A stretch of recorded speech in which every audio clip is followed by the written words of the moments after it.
आज हमारी माताएं सुरक्षित हैं, गौ माता भी सुरक्षित है।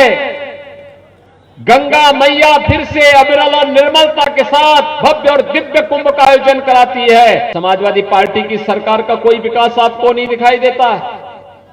उनका एक ही विकास दिखाई देता है, उनका विकास कब्रिस्तान की बाउंड्री वॉल तक है। कब्रिस्तान की बाउंड्री वॉल के बाहर समाजवादी पार्टी का विकास नहीं है। श्रीनगर के लाल चौक पर झंडा फहराने का आह्वान किया था, तो झंडा फहराने वालों का नेतृत्व कोई दे रहा था, आज के यशस्वी प्रधानमंत्री श्री मोदी जी दे रहे थे। और लाल चौक पर भारत का आन मान और शान का प्रतीक तिरंगा फहराया जाता है। और जो कुछ चंद लोग, भारतीय जनता पार्टी के चंद कार्यकर्ता वहां पहुंच पाए थे, उनमें राजेश चौधरी भी एक युवा कार्यकर्ता था। गौ माता की, गंगा माता की, ब्रज क्षेत्र का विकास हम सबकी प्राथमिकता में है। आपने देखा होगा कि आज पिछले 5 वर्ष के अंदर प्रदेश में हर एक क्षेत्र में कुछ न कुछ बदलाव और परिवर्तन हर एक व्यक्ति को देखने को मिल रहा है। और बदलाव की पहली शर्त होती है कानून का राज,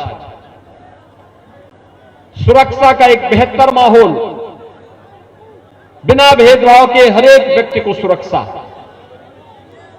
2012 से 17 के बीच की अगर हम चर्चा करते हैं तो भाइयों बहनों, 2012 में सबसे पहला दंगा समाजवादी पार्टी की सरकार के समय कहीं हुआ था, तो इसी मथुरा की भूमि कोसी कला में पहला दंगा हुआ था। और अंतिम दंगा भी जो हुआ था वह जवाहर बाग की घटना घटित हुई थी, जिसमें सत्ता पोषित अपराधियों के द्वारा एक निर्दोष पुलिस अधिकारी समेत कई पुलिस कर्मियों को यहां पर उन्होंने जिस निर्ममता के साथ मारा था, हमारे पुलिसकर्मी शहीद हुए थे। यह भी समाजवादी पार्टी के समय का वह विभत्स कांड था, जिसमें समाजवादी पार्टी और उसके मुखिया को कहीं भी मुंह दिखाने लायक नहीं छोड़ा था। लेकिन चूंकि इन गुंडे अपराधियों को लोग प्रश्रय देते थे, इनके माध्यम से अपनी अवैध गतिविधियों का संचालन करते थे, इसलिए सरकार भी उस कालखंड में इन पेशेवर माफिया और अपराधियों के सामने दुम दबा करके चुपचाप मौन बनी रहती थी। लेकिन पिछले 5 वर्षों के अंदर आपने देखा होगा, हम लोगों ने तो इसी धरती से सीखा है कि परित्राणाय साधूनाम विनाशाय च दुष्कृताम। ये भगवान कृष्ण ने यही तो उद्घोष किया था और उसी पर हम लोग भी विश्वास करते हैं।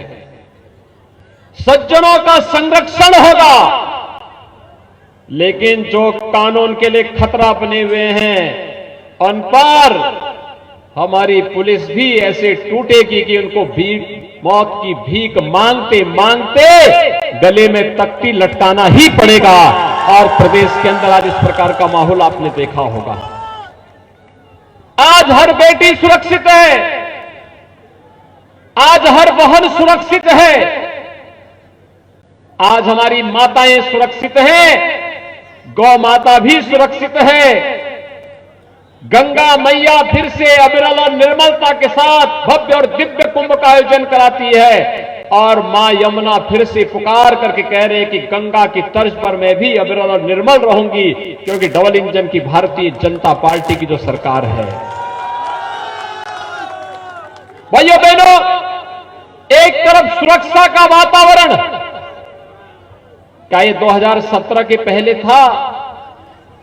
क्या पिछली सरकारें सुरक्षा दे पाती थी? अगर वे सुरक्षा देती तो फिर कोसी कला का दंगा नहीं होता। अगर वह सुरक्षा दे पाती तो जवाहर बाग की घटना नहीं होती, आगरा का उपद्रव नहीं होता, बुलंदशहर का उपद्रव नहीं होता, अराजकता नहीं फैलती, अव्यवस्था नहीं फैलती। मुजफ्फरनगर में गौरव और सचिन जैसे निर्दोष नौजवान बहन की रक्षा करते करते अपने आप को बलिदान नहीं कर पाते। लेकिन भाइयों बहनों, पिछली सरकारों के एजेंडे में सुरक्षा कहीं थी ही नहीं। सुरक्षा उनके एजेंडे में थी ही नहीं, क्योंकि सुरक्षा के लिए खतरा कोई और नहीं, वे स्वयं ही खतरे बने हुए थे, स्वयं ही खतरे बने हुए थे। और इसीलिए तो पिछली सरकार के समय में कोई प्रदेश में आना नहीं चाहता था। शाम को 5 बजने के बाद व्यापारी अपना प्रतिष्ठान बंद कर देता था। बेटियां स्कूल नहीं जा पाती थी, बाजार करने के लिए महिलाएं नहीं निकल पाती थी। जो व्यक्ति घर से निकल गया उसको पता ही नहीं होता था कि वापस वो अपने घर में वापस आ पाएगा कि नहीं आ पाएगा। यह अराजकता का तांडव था प्रदेश के अंदर। लेकिन भाइयों बहनों, 2017 के बाद परिवर्तन आया है।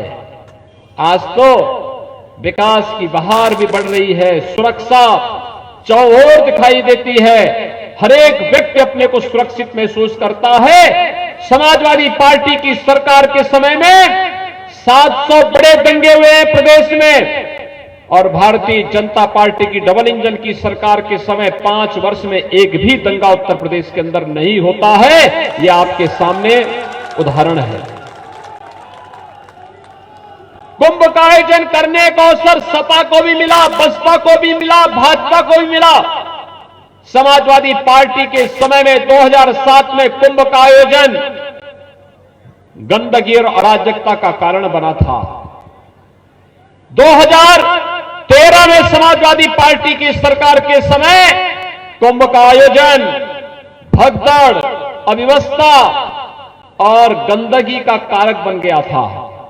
लेकिन 2019 में प्रयागराज का कुंभ भव्य कुंभ और दिव्य कुंभ के रूप में वैश्विक मंच पर छा गया।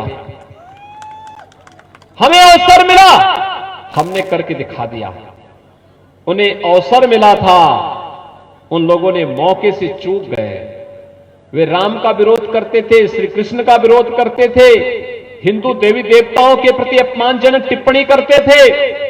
आज तो अयोध्या का भी विकास हो रहा है, काशी का भी विकास हो रहा है, और ब्रज क्षेत्र के विकास के लिए ब्रज तीर्थ विकास परिषद का गठन करके सरकार पहले ही अपनी मंशा को स्पष्ट कर चुकी है कि ब्रज क्षेत्र को कोई वंचित नहीं कर सकता। विकास के कार्यों के माध्यम से समग्र विकास की प्रक्रिया के साथ हम पूज्य संतों के सानिध्य में इसे आगे बढ़ा करके ही रहेंगे। सरकार उस दिशा में कार्य कर रही है।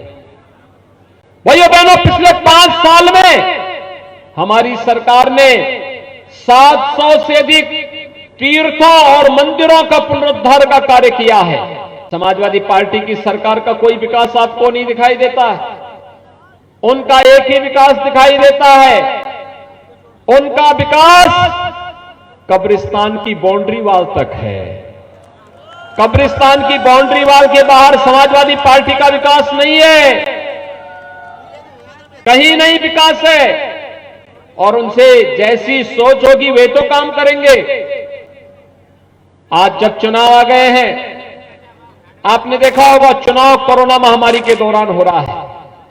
ये कोरोना महामारी दुनिया के अंदर फैली है, लेकिन भारत के अंदर प्रधानमंत्री मोदी जी के नेतृत्व में कोविड प्रबंधन का कार्य जिस कुशलता के साथ आगे बढ़ा है, जीवन भी बचाना है, जीविका को भी बचाना है, हर एक व्यक्ति का ख्याल रखना है। और एक कार्यक्रम, लोगों ने वैक्सीन ली है यहां पर, कितने लोगों ने लिया है? आपने सबने ले लिया? ये तो सब 100% लोगों ने वैक्सीन ले ली है। और मैं मानता हूं मथुरा के भी सभी 100% लोगों ने पहली डोज तो ले ही ली है, ले ली है ना, और दूसरी डोज भी लगभग 72% लोगों ने ले ली है। तो ये वैक्सीन का विरोध करने वाले लोग कहां जाएंगे? अब जो लोग कहते थे ये वैक्सीन मोदी वैक्सीन है, जो लोग कहते थे कि ये वैक्सीन भाजपा वैक्सीन है, ये भाजपा वैक्सीन और मोदी वैक्सीन ही जनता जनार्दन की जान को बचा रही है, तो भाइयों बहनों वोट भी तो वहीं जाएगा जो बचाएगा। आप मानते हैं ना? आप मानते हैं? तो जो लोग वैक्सीन का विरोध कर रहे थे उनके मुंह पे तमाचा मारेंगे, बताएंगे। और सपा की सरकार में लोग भूख से मरते थे, यहां तो डबल इंजन की सरकार है, डबल डोज राशन की मिल रही कि नहीं मिल रही है? मिल रहा है ना। ये जो विकास है, ये जो राशन है, ये जो दवा का पैसा है, ये पहले भी दी सरकारें दे सकती थी, लेकिन पहले का पैसा भाइयों बहनों ये इत्र वाले मित्र के घर में चला जाता था। और इसीलिए तो इत्र वाले मित्र को बचाने के लिए सपा बसपा की संवेदना गरीब के लिए नहीं, दलित के लिए नहीं, वंचित के लिए नहीं, महिलाओं की सुरक्षा के लिए नहीं, अन्नदाता किसानों के लिए नहीं, उनकी संवेदना इत्र वाले मित्र के लिए जरूर फूट पड़ती है। कहते हैं क्यों बुलडोजर चला रहे हैं? हमने कहा देखो बुलडोजर और विकास एक साथ चलेगा, एक हाथ से विकास होगा और दूसरी तरफ जिन्होंने गरीबों का पैसा लूटा है, विकास का पैसा लूट करके मां लक्ष्मी को आरसीसी की दीवारों में कैद करके रखा है, वहां पर हमारा बुलडोजर स्वयं जाएगा और बुलडोजर दीवारों को तोड़ करके मां लक्ष्मी को फिर से सबकी ऐश्वर्य और खुशहाली के लिए एक बार फिर से प्रदेश के अंदर और देश के अंदर लाने का कार्य करेगा। आज हो रहा है ना ये विकास, ये वही पैसा है जो पिछली सरकार के समय लूट करके तिजोरियों में बंद कर दिया जाता था। अन्नदाता किसान को कुछ नहीं मिलता था, न उपज का दाम, न गन्ना किसानों को गन्ना मूल्य का भुगतान ही हो पाता था, न वृद्धजनों को पेंशन मिलती थी, न विधवा महिलाओं को पेंशन, न दिव्यांगजनों को पेंशन। ये तो पेंशन की राशि थी, छोटी राशि थी, सपा सरकार ने बंद कर दी थी। इस राशि को उन्होंने समाजवादी पार्टी के पदाधिकारियों को बंदर बांट कर दिया था। हमारी सरकार आई, वर्तमान में 1 करोड़ वृद्धजन, विधवा महिलाएं और दिव्यांगजनों को 12,000 रुपए सालाना हम पेंशन की सुविधा उपलब्ध करा रहे हैं। 12,000 रुपए, यह हम कोई उपकार नहीं कर रहे हैं, ये तो त्वदीयम वस्तु गोविंद तुभ्यमेव समर्पये के भाव के साथ किया जाने वाला समर्पण है। जनता जनार्दन ने आशीर्वाद दिया, सरकार ने अपने राजस्व को बढ़ाया, बेईमानी और भ्रष्टाचार को रोका, सुरक्षा का वातावरण दिया, तो जरूरतमंदों की सहायता के लिए सरकार हमेशा उसके साथ खड़ी है। भाइयों बहनों, इसीलिए आज हम आपके बीच आए हैं। हम इसीलिए आए हैं, अन्नदाता किसान के उत्थान का काम भी भारतीय जनता पार्टी की डबल इंजन की सरकार ने किया है और भारतीय जनता पार्टी आज इसी विश्वास के साथ आपके बीच आई है। ये जो राजेश चौधरी यहां से आज भारतीय जनता पार्टी के प्रत्याशी बने हैं ना, आज से नहीं भाइयों बहनों, पिछले 30 वर्षों से 35 वर्षों से भारतीय जनता पार्टी के कार्यकर्ता हैं। याद करिए 1990 के दशक की घटना, जब कश्मीर से कश्मीरी पंडित भगाए जा रहे थे, उस समय के भारतीय जनता पार्टी के राष्ट्रीय अध्यक्ष डॉक्टर मुरली मनोहर जोशी जी ने श्रीनगर के लाल चौक पर झंडा फहराने का आह्वान किया था। तो झंडा फहराने वालों का नेतृत्व कोई दे रहा था, आज के यशस्वी प्रधानमंत्री श्री मोदी जी दे रहे थे और लाल चौक पर भारत का आन मान और शान का प्रतीक तिरंगा फहराया जाता है। और जो कुछ चंद लोग, भारतीय जनता पार्टी के चंद कार्यकर्ता वहां पहुंच पाए थे, उनमें राजेश चौधरी भी एक युवा कार्यकर्ता था।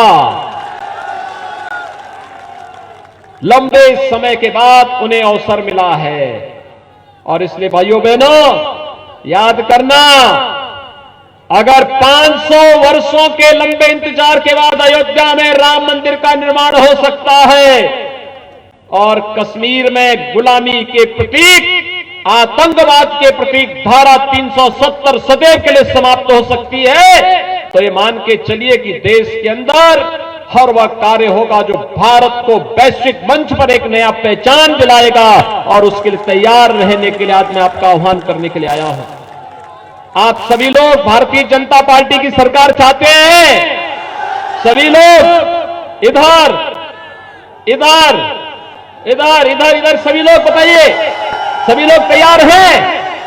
सभी लोग राजेश चौधरी को भारी मतों से चुनाव विजयी बना करके भेजेंगे?